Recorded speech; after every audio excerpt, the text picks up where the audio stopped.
નમસ્કાર દર્શક મિત્રો, ઇન્ડિયન કન્ઝ્યુમર પ્રેસમાં આપનું સ્વાગત છે। સમાચાર આવી રહ્યા છે કે નેત્રંગ તાલુકાના બીટીપી અને કોંગ્રેસના આગેવાનો ધારાસભ્ય રીતેશ વસાવાની ઉપસ્થિતિમાં ભાજપમાં જોડાતા નેત્રંગ તાલુકામાં ફરી રાજકારણ ગરમાયું। ધારાસભ્ય રીતેશ વસાવાના હસ્તે કોંગ્રેસના તાલુકા પંચાયત સભ્ય તથા આગેવાનો, બીટીપીના પાયાના કાર્યકરો તથા આગેવાનો ભાજપનું ભગવું ધારણ કરતા કોંગ્રેસે તથા બીટીપીમાં મોટું ભંગાણ। આવનારી લોકસભા 5 લાખ વોટની ઉપરથી વિજયનું લક્ષ્યાંકને પાર કરીશું તેવો આશાવાદ ધારાસભ્ય રીતેશ વસાવાએ વ્યક્ત કર્યો। ભરૂચ લોકસભામાં ફરીથી એકવાર ભાજપનો ભગવો લહેરાશે। ધારાસભ્ય રીતેશ વસાવા ઝઘડિયા તાલુકા જેસપોર ખાતે ગતરોજ નેત્રંગ તાલુકા કોંગ્રેસ તથા બીટીપીમાં મોટું ભંગાણ પડ્યું હોય તેમ લોકમુખે ચર્ચાઈ રહ્યું છે। આજોલી જે કોંગ્રેસની પરંપરાગત સીટ રહી છે તે વિજય થયેલા ઉમેદવાર દિનેશભાઈ વસાવા ભાજપનો ભગવો ધારણ કરતા નેત્રંગ તાલુકા કોંગ્રેસમાં મોટું ભંગાણ પડ્યું હોય તેમ જણાઈ આવે છે।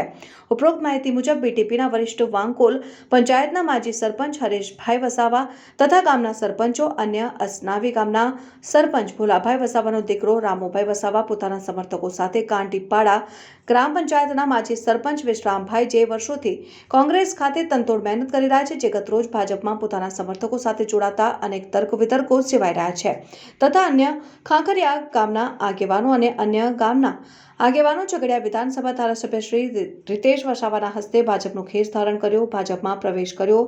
5 લાખ ઉપરની લીડથી ભરૂચ લોકસભામાં ભાજપનો ભગવો લહેરાશે। ધારાસભ્ય રીતેશ વસાવાએ તેવો આશાવાદ વ્યક્ત કર્યો। વિકાસની જે એક ચાલી રહી છે એમાં આપણે પણ સહભાગી થઈને એમની સાથે જોડાવવું જોઈએ। એ રીતના અમે બધું વિચારીને પછી કાયદેસર ભાજપમાં જોડાય।